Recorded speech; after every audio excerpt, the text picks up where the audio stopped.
ਸਾਹਿਬ ਜੀ। ਸਤਨਾਮ ਸ਼੍ਰੀ ਵਾਹਿਗੁਰੂ ਸਾਹਿਬ ਜੀ। ਗੁਰ ਸਤਿਗੁਰ ਕਾ ਜੋ ਸਿੱਖ ਅਖਾਏ, ਸੋ ਭਲ ਕੇ ਉਠ ਹਰ ਨਾਮ ਧਿਆਵੈ। ਉਦਮ ਕਰੇ ਪਲ ਕੇ ਪ੍ਰਭਾਤੀ, ਇਸ਼ਨਾਨ ਕਰੇ ਅੰਮ੍ਰਿਤ ਸਰ ਨਾਵੈ। ਉਪਦੇਸ਼ ਗੁਰੂ ਹਰ ਹਰ ਜਪ ਜਾਪੈ,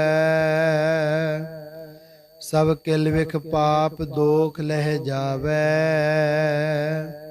ਫਿਰ ਚੜ੍ਹੈ ਦਿਵਸ ਗੁਰਬਾਣੀ ਗਾਵੈ, ਬਹਿੰਦਿਆਂ ਉੱਠਦਿਆਂ ਹਰ ਨਾਮ ਧਿਆਵੈ।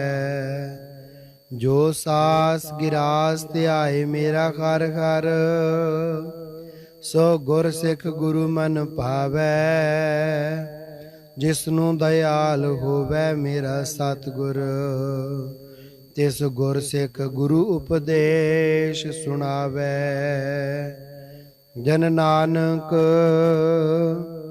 ਧੂੜ ਮੰਗੈ ਤਿਸ ਗੁਰ ਸਿੱਖ ਕੀ, ਜੋ ਆਪ ਜਪੈ ਅਵਰੈ ਨਾਮ ਜਪਾਵੈ। ਵਾਹਿਗੁਰੂ ਜੀ ਕਾ ਖਾਲਸਾ, ਵਾਹਿਗੁਰੂ ਜੀ ਕੀ ਫਤਿਹ। ਪਰਮ ਸਤਿਕਾਰਯੋਗ ਗੁਰੂ ਰੂਪ ਗੁਰੂ ਖਾਲਸਾ ਸਾਧ ਸੰਗਤ ਜੀ, ਆਪਣੇ ਸਾਰਿਆਂ ਦੇ ਬਹੁਤ ਵੱਡੇ ਭਾਗ ਹਨ ਜੋ ਆਪਾਂ ਨੂੰ ਸਾਰਿਆਂ ਨੂੰ ਵੱਡੇ ਸੰਤ ਜੀ ਮਹਾਰਾਜ ਸ਼੍ਰੀਮਾਨ ਸੰਤ ਬਾਬਾ ਈਸ਼ਰ ਸਿੰਘ ਜੀ ਮਹਾਰਾਜ, ਸ਼੍ਰੀਮਾਨ ਸੰਤ ਬਾਬਾ ਕਿਸ਼ਨ ਸਿੰਘ ਜੀ ਮਹਾਰਾਜ, ਰਾੜਾ ਸਾਹਿਬ ਵਾਲੇ ਮਹਾਂਪੁਰਸ਼ਾਂ ਦੇ ਪਾਵਨ ਪਵਿੱਤਰ ਇਤਿਹਾਸ ਰੂਹਾਨੀ ਸੰਦੇਸ਼ ਦੀ ਵਿਚਾਰ ਕਰਨ ਦਾ ਸੁਭਾਗ ਸਮਾਂ ਪ੍ਰਾਪਤ ਹੋ ਰਿਹਾ ਹੈ। ਸਾਧ ਸੰਗਤ ਜੀ, ਹੁਣ ਤੱਕ ਆਪਾਂ ਨੇ 90 ਨੰਬਰ ਪੇਜ ਤੱਕ ਰੂਹਾਨੀ ਗ੍ਰੰਥ, ਰੂਹਾਨੀ ਸੰਦੇਸ਼ ਗ੍ਰੰਥ ਦੀ ਵਿਚਾਰ ਕੀਤੀ ਹੈ। ਅੱਜ ਆਪਾਂ 91 ਨੰਬਰ ਪੇਜ ਤੋਂ, ਪਰਲੀ ਸੁੱਚ ਤੋਂ ਆਵਾਜ਼ ਉੱਚੀ ਕਰਦੇ, 91 ਨੰਬਰ ਪੇਜ ਤੋਂ ਆਪਾਂ ਕਥਾ ਵਿਚਾਰ ਪ੍ਰਾਰੰਭ ਕਰਨ ਲੱਗੇ ਹਾਂ। ਮਨ ਚਿੱਤ ਬੁੱਧ ਨੂੰ ਇਕਾਗਰ ਕਰੋ, ਹੋਣ ਵਾਲੀ ਵਿਚਾਰ ਨੂੰ ਧਿਆਨ ਨਾਲ ਸੁਣੋ। ਕਿਵੇਂ ਕਿਵੇਂ ਸਾਨੂੰ ਤੁਹਾਨੂੰ ਸਾਰਿਆਂ ਨੂੰ ਗੁਰੂ ਦਾ ਉਪਦੇਸ਼ ਪ੍ਰਾਪਤ ਕਰਨ ਦਾ, ਜੀਵਨ ਦੇ ਵਿੱਚ ਕਮਾਉਣ ਦਾ ਸੁਭਾਗ ਸਮਾਂ ਪ੍ਰਾਪਤ ਹੋ ਰਿਹਾ ਹੈ। ਅੱਜ ਦੇ ਜੀਵਨ ਦੇ ਵਿੱਚ ਸਿੱਖ ਦਾ ਜੀਵਨ ਕਿਹੋ ਜਿਹਾ ਹੋਣਾ ਚਾਹੀਦਾ ਹੈ, ਉਸ ਬਾਰੇ ਗੁਰਮਤਿ ਦੀ ਵਿਚਾਰ ਆ ਰਹੀ ਹੈ। ਇੱਕ ਦਿਨ ਸ਼ਾਮ ਦੇ ਵਕਤ ਸੰਤ ਜੀ ਮਹਾਰਾਜ ਨੇ ਸਾਰੇ ਪ੍ਰੇਮੀਆਂ ਨੂੰ ਆਪਣੇ ਪਾਸ ਬੁਲਾ ਕੇ ਗੁਰਸਿੱਖੀ ਦੇ ਅਸੂਲ ਦੱਸਣੇ ਕੀਤੇ ਕਿ ਗੁਰੂ ਦਾ ਸਿੱਖ ਕੌਣ ਹੈ। ਸਿੱਖੀ ਦੀ ਦਾਤ ਸਭ ਤੋਂ ਉੱਚੀ ਤੇ ਅਮੋਲਕ ਹੈ। ਗੁਰਸਿੱਖ ਦਾ ਜੀਵਨ ਕਿਹੋ ਜਿਹਾ ਹੋਣਾ ਚਾਹੀਦਾ ਹੈ। ਕਲਗੀਆਂ ਵਾਲੇ ਪਾਤਸ਼ਾਹ ਸਿੱਖੀ ਨੂੰ ਖੰਡੇ ਦੀ ਧਾਰ ਨਾਲ ਕਿਵੇਂ ਪਰਖਿਆ, ਜਿਸ ਵਿੱਚ ਸਭ ਤੋਂ ਪਹਿਲੇ ਪਿਆਰੇ ਸਾਡੇ ਬਜ਼ੁਰਗ ਭਾਈ ਸਾਹਿਬ ਭਾਈ ਬਾਬਾ ਦਇਆ ਸਿੰਘ ਜੀ ਨੂੰ ਮਾਣ ਪ੍ਰਾਪਤ ਹੋਇਆ। ਫਿਰ ਹੋਰ 4 ਸੱਜਣਾ ਨੇ ਵਾਰੀ ਵਾਰੀ ਆਪਣੇ ਸੀਸ ਭੇਟ ਕੀਤੇ ਤਾਂ ਸਰਬੰਸਦਾਨੀ ਨੇ ਖੰਡੇ ਦਾ ਅੰਮ੍ਰਿਤ ਤਿਆਰ ਕਰਕੇ ਇਸ ਅਮੋਲਕ ਦਾਤ ਨੂੰ ਬਖਸ਼ਿਆ। ਜਾਤੀ ਦੇ ਵਿਤਕਰੇ ਬਿਨਾ ਗੁਰੂ ਦਾ ਸਿੱਖ ਸਭ ਦਾ ਭਲਾ ਮੰਗਦਾ ਹੈ। ਅੰਮ੍ਰਿਤ ਵੇਲੇ ਜਾਗ ਕੇ ਇਸ਼ਨਾਨ ਕਰਨਾ, ਫਿਰ ਗੁਰ ਸ਼ਬਦ ਦਾ ਬਖਸ਼ਣ ਸਮੇਂ ਹੀ 25-25 ਜਪਜੀ ਸਾਹਿਬ ਦੇ ਪਾਠ ਕਰਨ ਦਾ ਨਿਯਮ ਕਰਵਾ ਦਿੱਤਾ ਸੀ, ਜੋ ਬਾਬਾ ਖੇਮ ਸਿੰਘ ਜੀ ਬੇਦੀ ਰਾਵਲਪਿੰਡੀ ਵਾਲਿਆਂ ਨੇ, ਜੋ ਬਾਬਾ ਮਹਾਰਾਜ ਦੇ ਪੜਪੋਤੇ ਬਾਬਾ ਕਿਸ਼ਨ ਸਿੰਘ ਦੇ ਪੋਤਰੇ ਤੇ ਬਾਬਾ ਅਤਰ ਸਿੰਘ ਜੀ ਦੇ ਪੁੱਤਰ ਸਨ। ਸਾਰੀ ਜ਼ਿੰਦਗੀ ਇਸ ਪਾਵਨ ਬਚਨਾਂ ਤੇ ਪਹਿਰਾ ਦਿੱਤਾ, ਜਿਨ੍ਹਾਂ ਦੀ ਸੰਗਤ ਨਾਲ ਅੱਗੇ ਵੀ ਅਨੇਕਾਂ ਪ੍ਰਾਣੀ ਤਰੇ। ਚੌਥੇ ਪਾਤਸ਼ਾਹ ਜੀ ਮਹਾਰਾਜ ਗੁਰਸਿੱਖੀ ਦੀ ਰਹਿਣੀ ਦਰਸਾਉਂਦੇ ਹਨ, ਜੋ ਅਸੀਂ ਪ੍ਰਾਰੰਭਤਾ ਵਿੱਚ ਸ਼ਬਦ ਦੀ ਵਿਚਾਰ ਕੀਤੀ ਹੈ। ਗੁਰ ਸਤਿਗੁਰ ਕਾ ਜੋ ਸਿੱਖ ਆਖਾਏ, ਸੋ ਭਲਕੇ ਉੱਠ ਹਰਿ ਨਾਮ ਤੇ ਆਵੇ। ਸੋ ਸਿੱਖ ਵਾਸਤੇ ਅੰਮ੍ਰਿਤ ਵੇਲੇ ਦਾ ਜਾਗਣਾ ਅਤੀ ਜ਼ਰੂਰੀ ਹੈ ਤੇ ਜੀਵਨ ਦਾ ਇੱਕ ਅੰਗ ਵੀ ਬਣਾ ਲੈਣਾ ਚਾਹੀਦਾ ਹੈ। जवानी में अदम के वास्ते सामान कर गाफल मुसाफिर शव को उठते हैं, जो जाना दूर होता है। मुसाफिर शव मैंने जल्दी सुबह शव को उठते हैं, जो जाना दूर होता है। सब विदारी नयामत रहमत अल्लाही हजार बादशाही। बुल्ले शाह फकीर दारा शिको दी चिट्ठी दा उत्तर दिंदे होए लिखदे है कि अल्लाह पाक दी थोड़ी जही याद भी हजारां बादशाहां नालों बेहतर है। यथा यरा याद अलाही हजार बादशाही। ਸਿੰਘ ਦਾ ਜੀਵਨ ਕਿਹੋ ਜਿਹਾ ਹੋਣਾ ਚਾਹੀਦਾ ਹੈ। ਸਿੰਘ ਦਾ ਜੀਵਨ ਬੜਾ ਨਿਰਾਲਾ ਤੇ ਸੱਚਾ ਹੁੰਦਾ ਹੈ। ਅੱਜ ਦੇ ਸਿੱਖਾਂ ਵਿੱਚ ਸਿੰਘ ਜੀਵਨ ਨਹੀਂ ਰਿਹਾ। ਸਿੰਘ ਦਾ ਜੀਵਨ ਉੱਤਮ ਨਹੀਂ ਰਿਹਾ। ਸਿੰਘ ਦਾ ਜੀਵਨ ਸ੍ਰੇਸ਼ਟ ਨਹੀਂ ਰਿਹਾ। ਜਿਹੜੇ ਸਿੰਘ ਜੀਵਨ ਵਿੱਚ ਜਿਉਂਦੇ ਹਨ, ਉਹ ਅੱਜ ਵੀ ਪੁਰਾਤਨ ਸਿੱਖਾਂ ਵਾਂਗ ਧਰਮ ਸਮਾਜ ਤੇ ਦੇਸ਼ ਵਿੱਚ ਸਤਿਕਾਰੇ ਜਾ ਰਹੇ ਹਨ। ਦਸ਼ਮੇਸ਼ ਪਾਤਸ਼ਾਹ ਜੀ ਮਹਾਰਾਜ ਨੇ ਸਿੰਘ ਜੀਵਨ ਬਦਲਣ ਤੋਂ ਪਹਿਲਾਂ ਅਕਾਲ ਪੁਰਖ ਨੂੰ ਮਹਾਨ ਬਲੀ ਦਿੱਤੀ। ਸਰਵੰਸ ਵਾਰਨ ਦਾ ਵਚਨ ਕੀਤਾ। ਪਿਤਾ ਦੀ ਕਮਾਈ ਪੁੱਤਰ ਛਕਦੇ ਹਨ। ਜੇਕਰ ਪੁੱਤਰ ਹੀ ਪਿਤਾ ਦੀ ਸਿੱਖਿਆ ਨੂੰ ਭੁੱਲ ਜਾਣ ਤਾਂ ਉਹ ਕੰਗਾਲ ਤੇ ਦੁਖੀ ਹੋ ਕੇ ਦਰ ਬਦਰ ਠੋਕਰਾਂ ਖਾਂਦੇ ਫਿਰਦੇ ਹਨ। ਦੂਜਿਆਂ ਦੇ ਗੁਲਾਮ ਹੋ ਕੇ ਔਖੇ ਦਿਨ ਕੱਟਦੇ ਹਨ। ਅੱਜ ਤੋਂ 250 ਸਾਲ ਪਹਿਲਾਂ ਹਰ ਇੱਕ ਗੁਰੂ ਨਾਨਕ ਨਾਮ ਲੇਵਾ ਸਿੱਖ ਸਿੰਘਾਂ ਵਾਲਾ ਜੀਵਨ ਜਿਉਂਦਾ ਹੁੰਦਾ ਸੀ, ਜਿਸ ਕਰਕੇ ਉਹ ਦ੍ਰਿੜ ਵਿਸ਼ਵਾਸੀ ਅਤੇ ਨੇਕੀ ਕਰਨ ਵਾਸਤੇ ਇੱਕ ਦੂਜੇ ਤੋਂ ਕਾਹਲਾ ਰਹਿੰਦਾ ਸੀ। ਇਹ ਵੀ ਸਹੀ ਹੈ ਕਿ ਅਰਬ ਨੇ ਤਾਂ ਇੱਕ ਹਾਤਮ ਤਾਈ ਨੂੰ ਹੀ ਜਨਮ ਦਿੱਤਾ, ਪਰ ਸਤਿਗੁਰਾਂ ਨੇ ਪੰਜਾਬ ਵਿੱਚ ਹਜ਼ਾਰਾਂ ਹਾਤਮ ਤਾਈ ਪੈਦਾ ਕਰ ਦਿੱਤੇ। ਸਿੰਘ ਅੰਮ੍ਰਿਤ ਵੇਲੇ ਜਾਗਦੇ, ਕਿਸੇ ਖੂਹ ਸਰ ਜਾਂ ਦਰਿਆ ਵਿੱਚ ਇਸ਼ਨਾਨ ਕਰਕੇ ਉਪਰੰਤ ਨਿਤਨੇਮ ਵਿੱਚ ਜੁੜਦੇ। ਨਿਤਨੇਮ ਦੀ ਬਾਣੀ ਅੰਤਾਂ ਦੇ ਪ੍ਰੇਮ ਉਤਸ਼ਾਹ ਵੈਰਾਗ ਨਾਲ ਪੜਿਆ ਕਰਦੇ। ਜੇ ਕਿਸੇ ਨੂੰ ਬਾਣੀ ਨਾ ਆਉਂਦੀ ਤਾਂ ਉਹ ਇਕਾਂਤ ਵਿੱਚ ਬੈਠ ਕੇ ਸਤਿਗੁਰਾਂ ਦੇ ਚਰਨਾਂ ਵਿੱਚ ਲਿਵ ਜੋੜ ਕੇ ਸਤਨਾਮ ਵਾਹਿਗੁਰੂ ਦਾ ਜਾਪ ਕਰਦੇ। ਪੌ ਫਟਾਲੇ ਸਮੇਂ ਸਮਾਧੀ ਤੋਂ ਉਥਾਨ ਹੋ ਕੇ ਇੱਕ ਦੂਸਰੇ ਨੂੰ ਫਤਿਹ ਬੁਲਾ ਕੇ ਫਿਰ ਆਪਣਾ ਕਾਰ ਵਿਹਾਰ ਪ੍ਰਾਰੰਭ ਕਰਦੇ। ਦਸਾਂ ਨੌਹਾਂ ਦੀ ਹੱਕ ਦੀ ਕਿਰਤ ਕਰਿਆ ਕਰਦੇ, ਵੰਡ ਕੇ ਛਕਦੇ। ਕਿਰਤ ਵਿਰਤ ਕਰ ਧਰਮ ਦੀ, ਖੱਟ ਖਵਾਲਣ ਭਾਏ ਕਰੇਗੀ। ਪ੍ਰਾਣੀ ਮਾਤਰ ਦਾ ਭਲਾ ਮੰਗਿਆ ਕਰਦੇ। ਹਰ ਇੱਕ ਸਿੱਖ ਨੂੰ ਸਕੇ ਵੀਰਾਂ ਸਮਾਨ ਜਾਣਦੇ। ਉਹਨਾਂ ਦੇ ਮੁੜਕੇ ਦੀ ਥਾਂ ਆਪਣਾ ਖੂਨ ਵਗਾਉਂਦੇ ਸਨ। ਨਿਤਾਰੇ ਦੀ ਨਿਤਾਣੇ ਦੀ ਪੁਕਾਰ ਸੁਣਦੇ। ਭੁੱਖੇ ਨੂੰ ਰੋਟੀ ਤੇ ਨੰਗੇ ਨੂੰ ਕੱਪੜਾ ਦੇਣਾ ਆਪਣਾ ਪਰਮ ਧਰਮ ਸਮਝਿਆ ਕਰਦੇ। ਗਰੀਬ ਦੀ ਰੱਖਿਆ, ਦੇਸ਼ ਸੇਵਾ ਤੇ ਦੁਖੀ ਮਜ਼ਲੂਮਾਂ ਵਾਸਤੇ ਜਾਨ ਵਾਰਨ ਲਈ ਤਤਪਰ ਰਿਹਾ ਕਰਦੇ। ਭਾਈ ਗੁਰਦਾਸ ਸਾਹਿਬ ਜੀ ਨੇ ਸਿੱਖ ਦੀ ਰਹਿਣੀ ਕੁਝ ਇਸ ਪ੍ਰਕਾਰ ਲਿਖਣਾ ਕੀਤੀ ਹੈ, ਜਰਾ ਧਿਆਨ ਨਾਲ ਸਰਵਣ ਕਰਨਾ। ਕੁਰਬਾਨੀ ਤਿੰਨਾਂ ਗੁਰ ਸਿੱਖਾਂ ਪਿਛਲ ਰਾਤੀ ਉੱਠ ਬਹੰਦੇ। ਕੁਰਬਾਨੀ ਤਿੰਨਾ ਗੁਰ ਸਿੱਖਾ ਅੰਮ੍ਰਿਤ ਵੇਲੇ ਸਿਰ ਨਾ ਵੰਦੇ।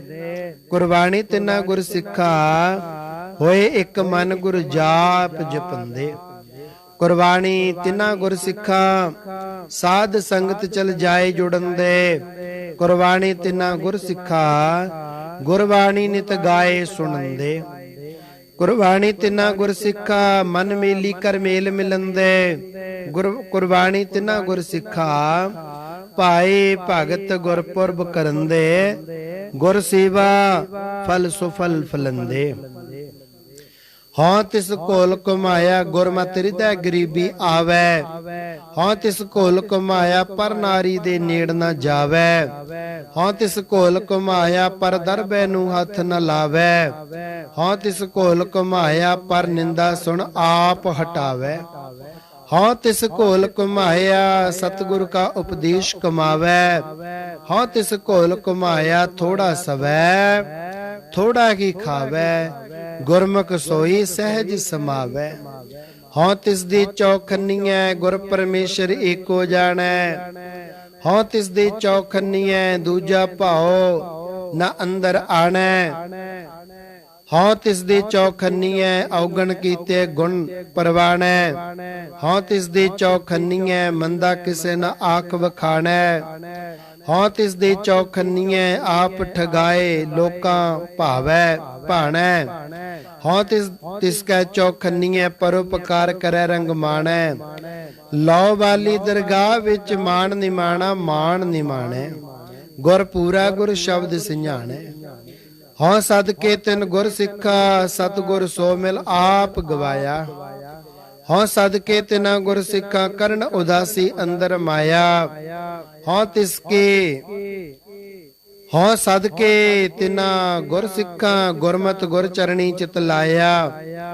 ਹਾਂ ਸਦਕੇ ਤਿਨ ਗੁਰ ਸਿੱਖਾ ਗੁਰ ਸਿੱਖ ਦੇ ਗੁਰ ਸਿੱਖ ਮਿਲਾਇਆ। ਹਾਂ ਸਦਕੇ ਤਿਨਾ ਗੁਰ ਸਿੱਖਾ ਬਾਹਰ ਜਾਂਦਾ ਬਰਜ ਰਖਾਇਆ। ਹਾਂ ਸਦਕੇ ਤਿਨਾ ਗੁਰ ਸਿੱਖਾ ਆਸਾ ਵਿੱਚ ਨਿਰਾਸ ਵਿਲਾਇਆ।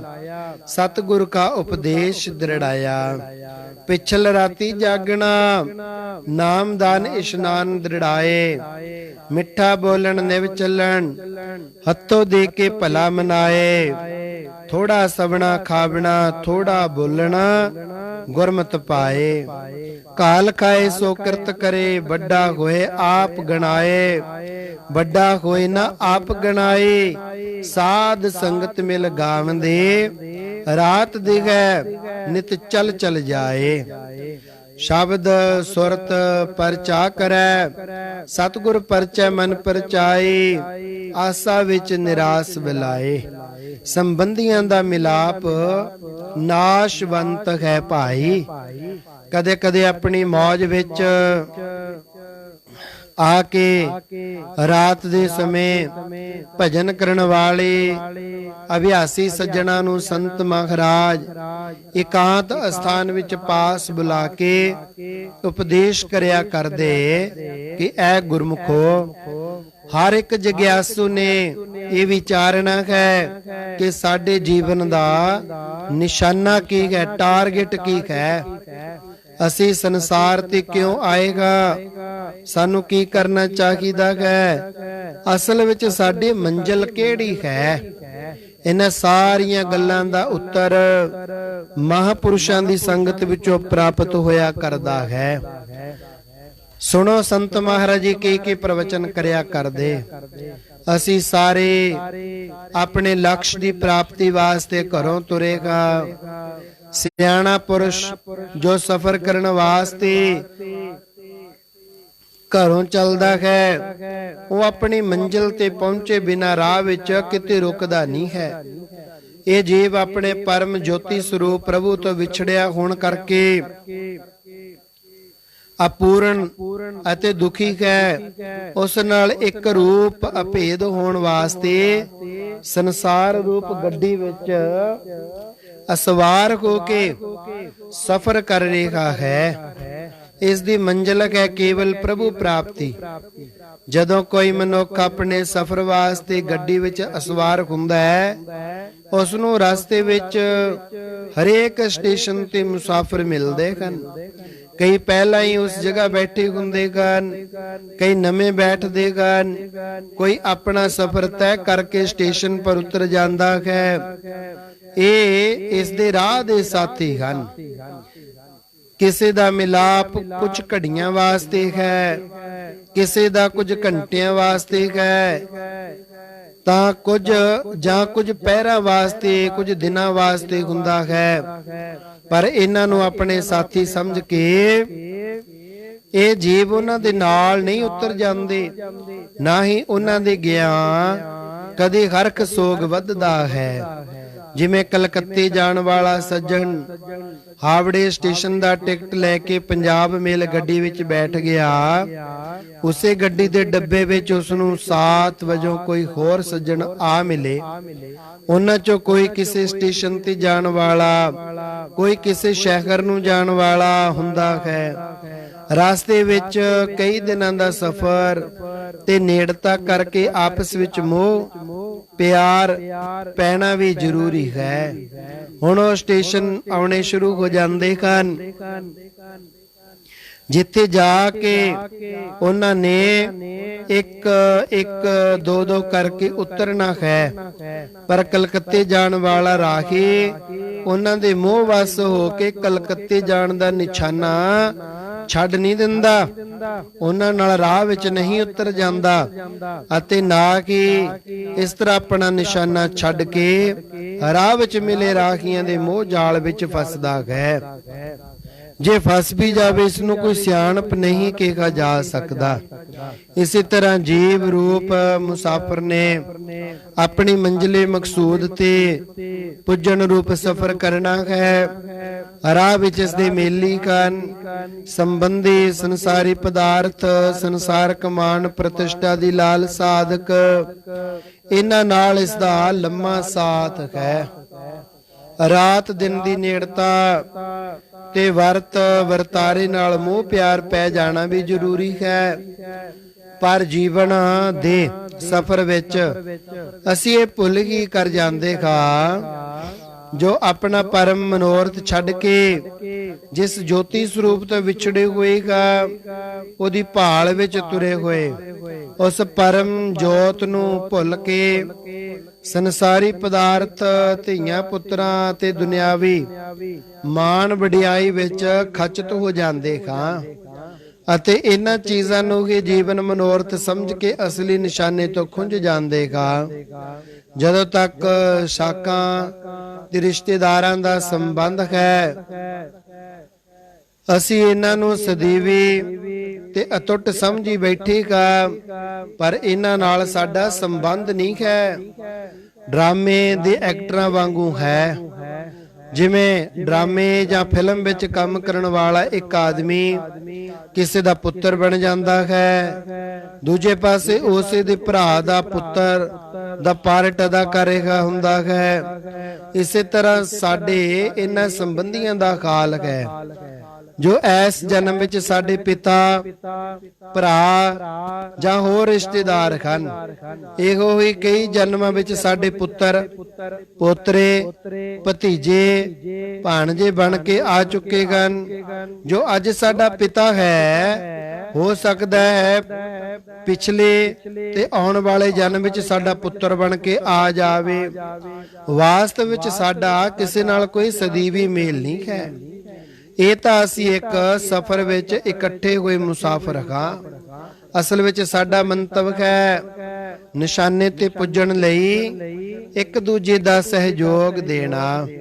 ਪਰ ਜਦੋਂ ਜੀਵ ਅਸਲੀ ਨਿਸ਼ਾਨੇ ਤੋਂ ਚੁੱਕ ਕੇ ਆਪਣਾ ਸਿੱਧਾ ਰਾਹ ਛੱਡ ਕੇ ਕੁਰਾਹੇ ਪੈ ਜਾਂਦਾ ਹੈ, ਫਿਰ ਉਸ ਨੂੰ ਰਸਤੇ ਵਿੱਚ ਚੋਰ, ਡਾਕੂ, ਠੱਗ, ਚੋਰ ਲੋਕ ਲੁੱਟ ਲੈਂਦੇ ਹਨ ਅਤੇ ਹੋਰ ਭੁੱਲ ਭੁਲਾਈਆਂ ਵਿੱਚ ਪਾ ਲੈਂਦੇ ਹਨ।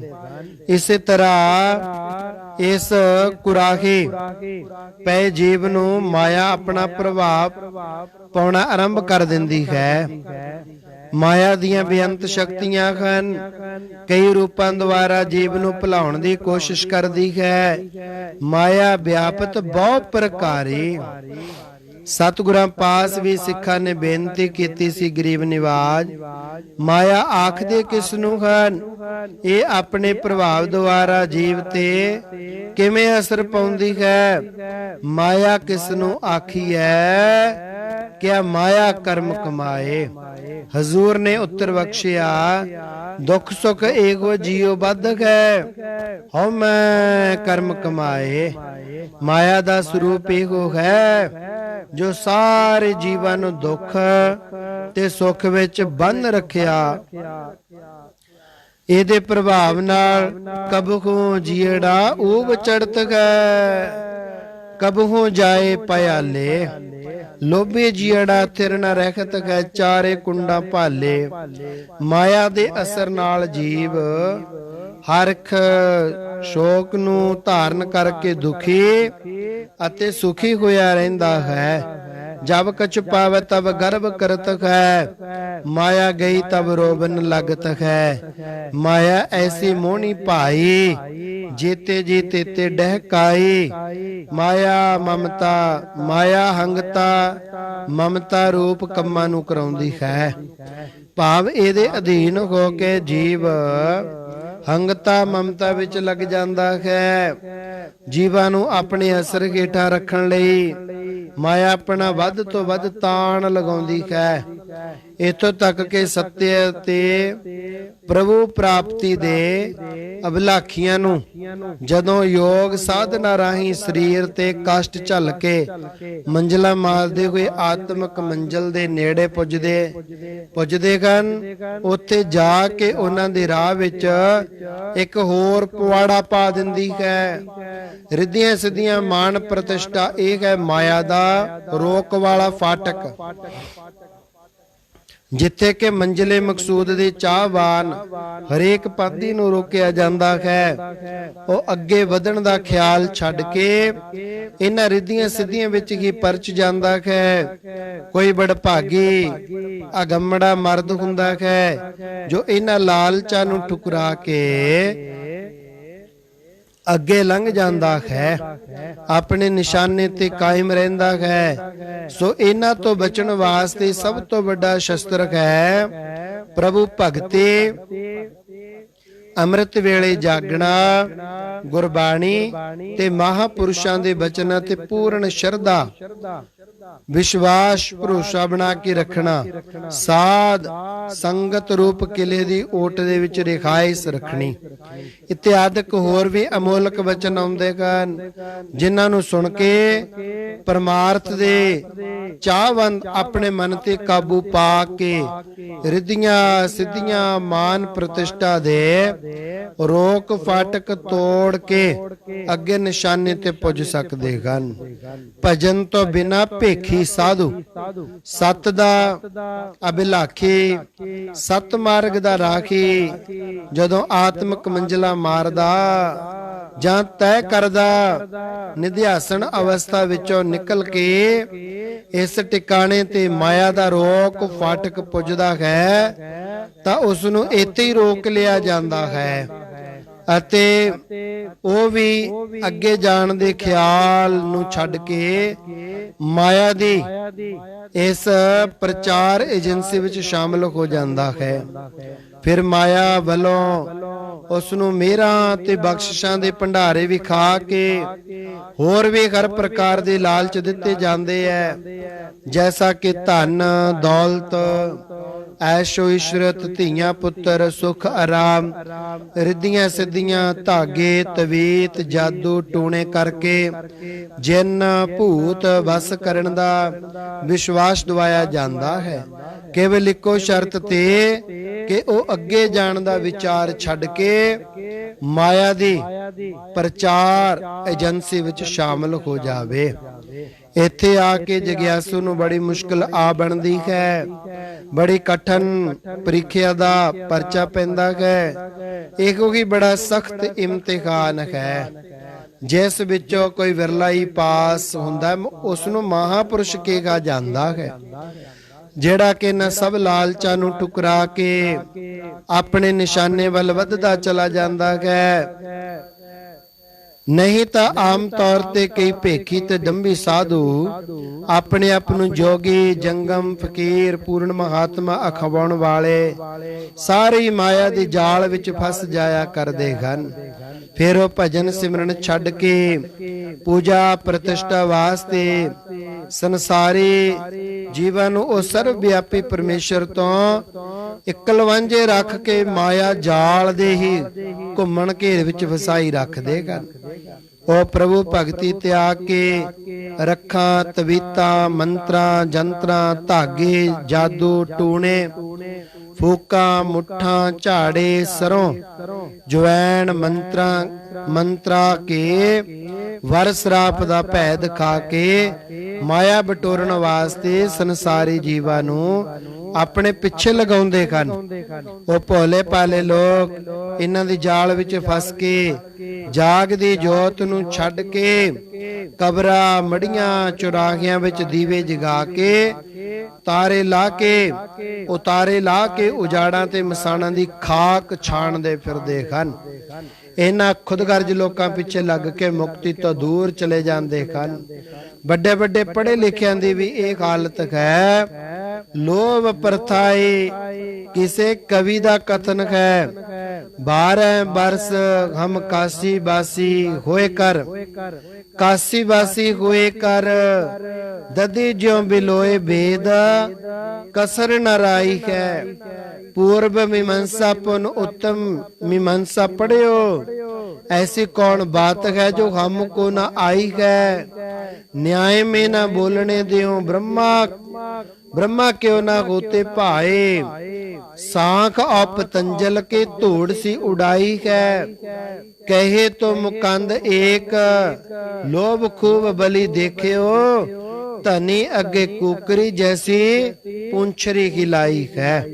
जो कुकर कर खाया धावे दह दिस जाए, लोभी जंत न जाने भख अपख सब खाए। ਅਤੇ ਪੰਡਤ ਗੁਲਾਬ ਸਿੰਘ ਜੀ ਮਹਾਰਾਜ ਫਰਮਾਉਂਦੇ ਹਨ, ਕਾਮ ਕ੍ਰੋਧ ਆਦਿਕ ਹੈ ਜੇਤੇ, ਮੋਖ ਪੰਥ ਕੇ ਬੈਰੀ ਤੇਤੇ। ਸ਼ਸਤਰ ਸੂਦਨਤਾ ਕੇ ਨਿਵਾਰੋ, ਮੇਰੇ ਬਚਨ ਭਲੇ ਉਰਧਾਰੋ।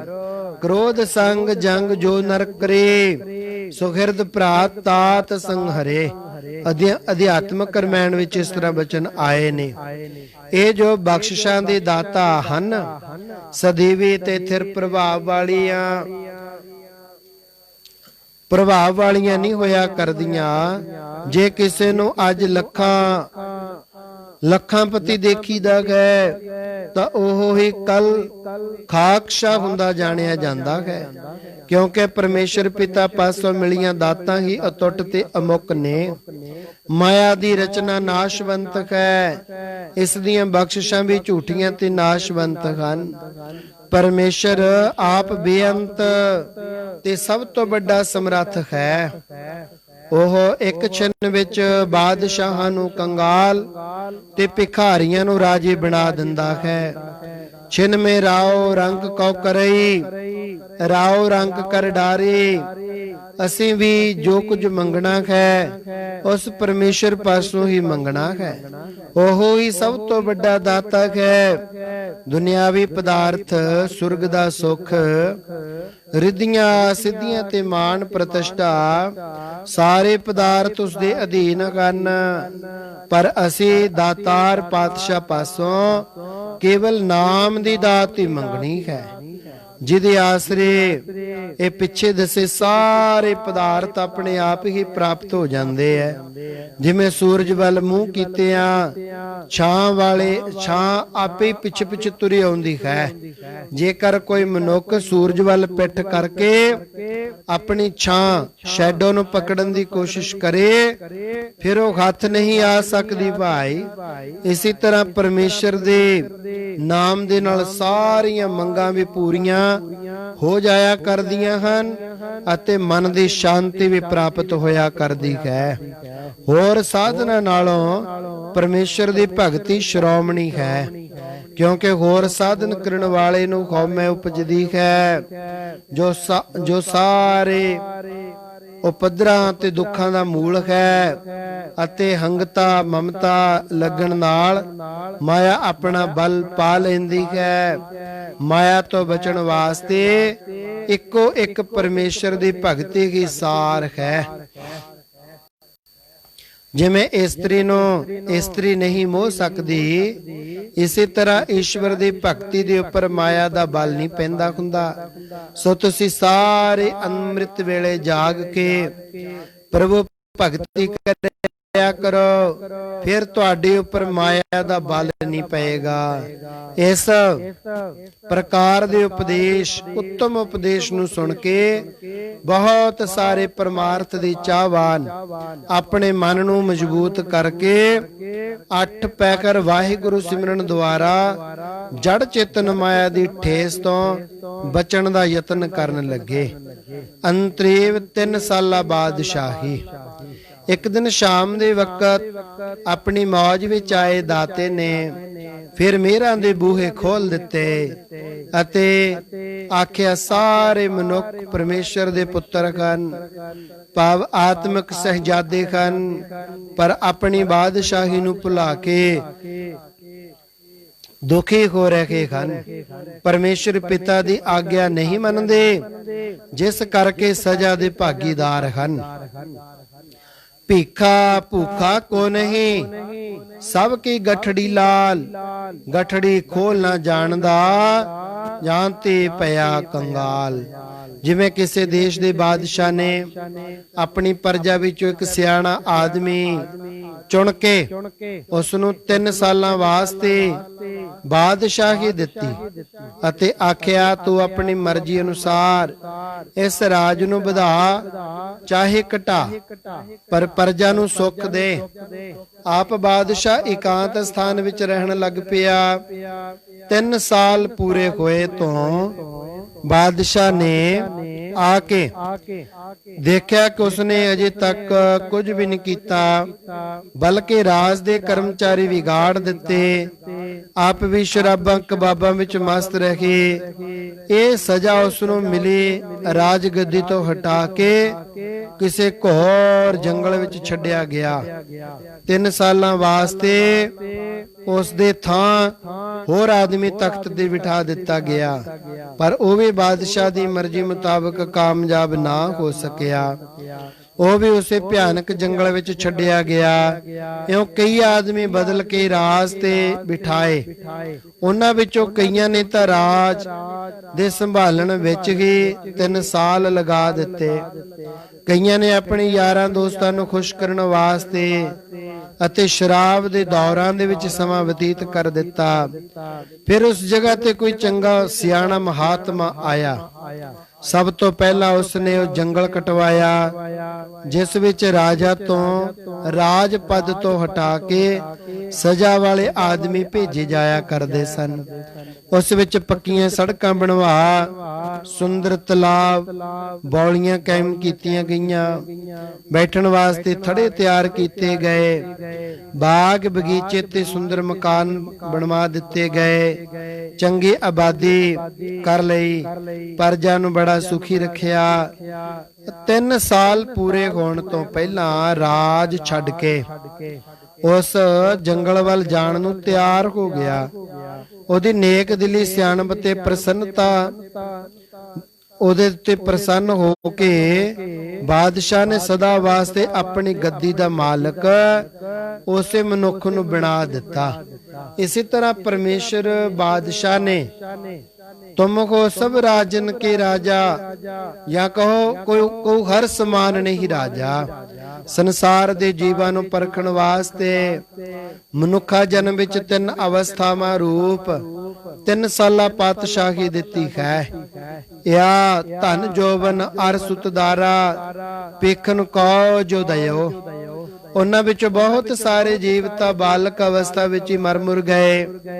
ਬਹੁਤ ਸਾਰੇ ਜਵਾਨੀ ਤੇ ਬੁਢੇਪੇ ਵਿੱਚ ਸਰੀਰ ਛੱਡ ਗਏ। ਪਰਮੇਸ਼ਰ ਦੇ ਹੁਕਮ ਦੀ ਅਦੁਲੀ ਕਰਨ ਵਾਲੇ 84 ਲੱਖ ਜੂਨਾ ਰੂਪੀ ਜੰਗਲ ਵਿੱਚ ਛੱਡੇ ਗਏ, ਜਿੱਥੇ ਕਾਲ ਰੂਪ ਸ਼ੇਰ ਖਾਂਦਾ ਰਿਹਾ, ਕਿਉਂਕਿ ਇਹਨਾਂ ਨੇ ਈਸ਼ਵਰ ਆਗਿਆ ਦਾ ਉਲੰਘਣ ਕੀਤਾ।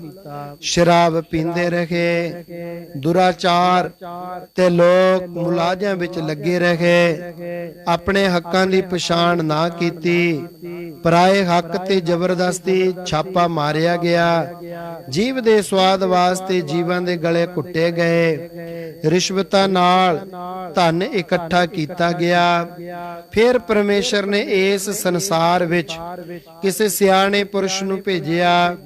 ਉਸਨੇ ਮਨੁੱਖਾ ਜਨਮ ਨੂੰ ਪਾ ਕੇ ਅਵਰ ਜੋਨ ਤੇਰੀ ਪਨਿਕਾਰੀ, ਇਸ ਧਰਤੀ ਮੈਂ ਤੇਰੀ ਸਿਕਦਾਰੀ, ਜੋ ਸਭ ਜੂਨਾਂ ਦਾ ਬਾਦਸ਼ਾਹ ਹੈ, ਇਹ ਨਿਸ਼ਚਾ ਕੀਤਾ।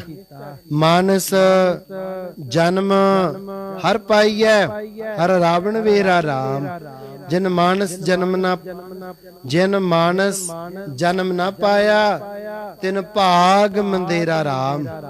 ਪਹਿਲਾਂ ਤਾਂ ਜੋ ਅਨੇਕਾਂ ਜਨਮਾਂ ਦੀ ਵਾਸ਼ਨਾ ਤੇ ਜਗਤ ਦੀ ਸਤਤਾ ਮੰਨੀ ਸੀ, ਇਹ ਜੰਗਲ ਜੜੋਂ ਹੀ ਪੁੱਟ ਦਿੱਤਾ ਅਤੇ ਨਿਸ਼ਚਾ ਕੀਤਾ ਕਿ ਇਹੋ ਜਗ ਧੂਏ ਕਾ ਪਖਾਰ, ਤੈਂ ਸਾਰਾ ਇਹ ਸੰਸਾਰ ਤੈ ਸਾਚਾ ਮੰਨਿਆ ਕਹੀ ਵਿਚਾਰ। ਗੁਰਮੁਖ ਗਾਡੀ ਰਾਹ ਚਲਾਇਆ, ਇਹ ਸੜਕਾਂ ਬਣਾ ਲਈਆਂ, ਨੀਮਾ ਮਨ ਤਲਾਬ ਤਿਆਰ ਕਰਕੇ ਉਸ ਵਿੱਚ ਭੂਮਿਕਾ ਰੂਪ ਪੌੜੀਆਂ ਲਗਾ ਦਿੱਤੀਆਂ, ਨਵਦਾ ਭਗਤੀ ਰੂਪੀ ਬੌਲੀਆਂ, ਜਿਨ੍ਹਾਂ ਵਿੱਚ ਵਾਹਿਗੁਰੂ ਦੇ ਪ੍ਰੇਮ ਦਾ ਜਲ ਭਰਿਆ ਹੈ, ਸ਼ੁਭ ਗੁਣਾਂ ਦੇ ਬਗੀਚੇ ਲਾਏ ਗਏ।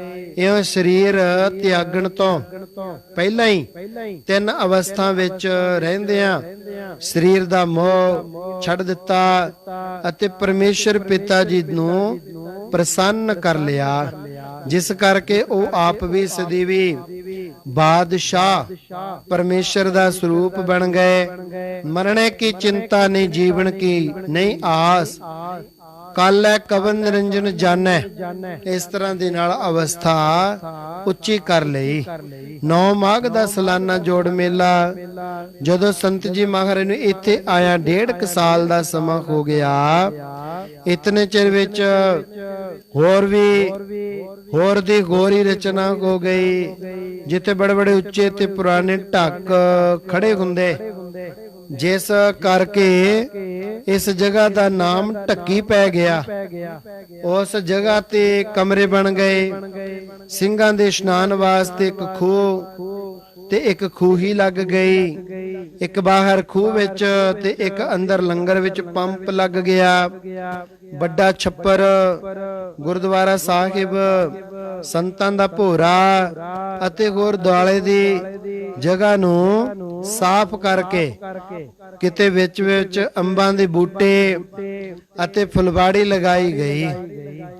ਆਉਣ ਜਾਣ ਵਾਸਤੇ ਜਗ੍ਹਾ ਪੱਧਰ ਕਰਕੇ ਕੱਚੀਆਂ ਸੜਕਾਂ ਬਣਾ ਦਿੱਤੀਆਂ ਅਤੇ ਫਾਟਕ ਰੱਖ ਕੇ ਸਥਾਨ ਦੇ ਦੁਆਲੇ ਡੰਗਰ ਪਸ਼ੂ ਦੇ ਰੋਕਣ ਤੋਂ ਕੰਢਿਆਂ ਵਾਲੀ ਤਾਰ ਫੇਰ ਦਿੱਤੀ ਗਈ, ਵਾੜ ਕਰ ਦਿੱਤੀ ਗਈ।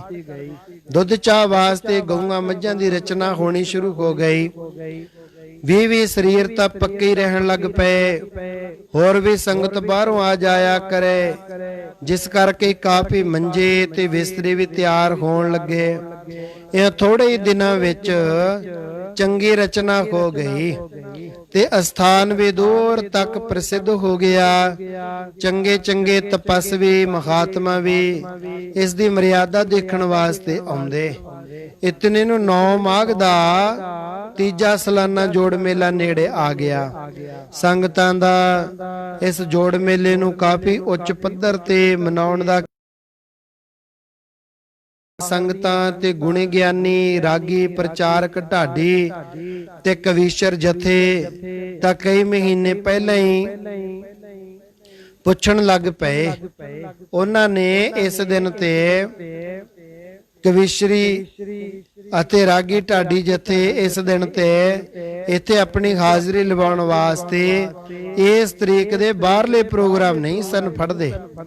ਮਾਘ ਦੀ ਸੰਗਰਾਂਦ ਤੋਂ ਹੀ ਇਕੱਠ ਹੋਣਾ ਸ਼ੁਰੂ ਹੋ ਗਿਆ, ਜਿਸ ਕਰਕੇ ਲੰਗਰ ਦੇ ਸੇਵਾਦਾਰਾਂ ਨੂੰ ਵਧੇਰੇ ਸੇਵਾ ਦਾ ਮੌਕਾ ਮਿਲ ਗਿਆ। ਹਰ ਇੱਕ ਪ੍ਰੇਮੀ ਨੂੰ ਚਾਹੇ ਕੋਈ ਕਿਸੇ ਟਾਈਮ ਆ ਜਾਵੇ, ਲੰਗਰ ਤਿਆਰ ਮਿਲਿਆ ਕਰਦਾ। 6 ਮਾਘ ਦੀ ਸ਼ਾਮ ਨੂੰ ਦੀਵਾਨ ਸਜ ਗਿਆ, ਜੋ 9 ਮਾਘ ਦੇ ਅੰਮ੍ਰਿਤ ਵੇਲੇ ਤੱਕ 2 ਦਿਨ ਤੇ 3 ਰਾਤਾਂ ਲਗਾਤਾਰ ਜਾਰੀ ਰਿਹਾ। ਕਥਾ ਕੀਰਤਨ ਕਰਨ ਤੇ ਸੁਣਨ ਵਾਲੇ ਸਾਰੇ ਪ੍ਰੇਮੀ ਆਪੋ ਆਪਣੀਆਂ ਹਾਜ਼ਰੀਆਂ ਲਗਾ ਕੇ ਜਨਮ ਸਫਲਾ ਕਰਿਆ ਕਰਦੇ। ਕਈ ਹਜ਼ਾਰ ਦਾ ਇਕੱਠ ਜੁੜਦਾ। ਸਵੇਰ ਤੋਂ ਲੈ ਕੇ ਸ਼ਾਮ ਤੱਕ ਸਾਰਾ ਦਿਨ ਲੰਗਰ ਤਿਆਰ ਹੁੰਦਾ, ਜਿਸ ਵਿੱਚ 40-50 ਸੇਵਾਦਾਰ ਅੱਠੇ ਪਹਿਰ ਲੱਗੇ ਰਹਿੰਦੇ। ਕਈ ਦੇਗੇ ਦਾਲਾਂ ਦੇ ਚੜ੍ਹਦੇ 18 ਲੋਹਾਂ ਤਪਿਆ ਕਰਦੀਆਂ। ਇੱਕ ਦਿਨ ਦਾ 100 ਮਣ ਪੱਕਾ ਆਟਾ ਪੱਕਦਾ ਤੇ ਨਾਲ ਹੀ 25-30 ਮਣ ਪੱਕੀ ਦਾਲ ਚੜ੍ਹਦੀ, ਜਿਸ ਵਿੱਚ 1.5-2 ਮਣ ਪੱਕਾ ਲੂਣ ਹੀ ਖਰਚ ਹੋ ਜਾਂਦਾ। 40-50 ਟੀਨ ਘਿਓ ਦੇ ਵਰਤੇ ਜਾਂਦੇ। ਇਉਂ 3 ਦਿਨਾਂ ਵਿੱਚ 300 ਮਣ ਪੱਕਾ ਆਟਾ ਤੇ 70-80 ਮਣ ਪੱਕੀ ਦਾਲ ਲੱਗ ਜਾਇਆ ਕਰਦੀ, ਜਿਸ ਵਿੱਚ 5-6 ਮਣ ਪੱਕਾ ਤਾਂ ਲੂਣ ਹੀ ਖਰਚ ਆ ਜਾਂਦਾ ਹੁੰਦਾ। ਹੋਰ ਰਾਸ਼ਨ ਦਾ ਤਾਂ ਹਿਸਾਬ ਹੀ ਵੱਖਰਾ ਹੈ। ਇਸ ਜੋੜ ਮੇਲੇ ਤੇ ਫਿਰ ਸਮਾਂ ਪਾ ਕੇ ਮੇਲੇ ਦੀ ਸ਼ਕਲ ਧਾਰਨ ਕਰ ਲਈ। ਡੇਰੇ ਚੋਂ ਬਾਹਰ ਬਾਜ਼ਾਰ ਲੱਗਣੇ ਸ਼ੁਰੂ ਹੋ ਗਏ, ਜਿਨ੍ਹਾਂ ਦੁਕਾਨਾਂ ਤੋਂ ਹਰ ਇੱਕ ਚੀਜ਼ ਮਿਲਿਆ ਕਰਦੀ। ਲੋਕ ਊਠਾਂ ਘੋੜੀਆਂ ਤੇ ਚੜ ਕੇ ਆਇਆ ਕਰਦੇ। ਦਿਨੇ ਘੋਲ ਖੇਡ, ਕਬੱਡੀ, ਕੁਸ਼ਤੀ ਹੋਇਆ ਕਰਦੀ। ਨਾਲ ਹੀ ਡਿਪਟੀ ਕਮਿਸ਼ਨਰ ਨੇ ਆਪਣੇ ਆਪ ਹੀ ਇੰਤਜ਼ਾਮ ਵਾਸਤੇ ਪੁਲਿਸ ਭੇਜਣੀ ਸ਼ੁਰੂ ਕਰ ਦਿੱਤੀ।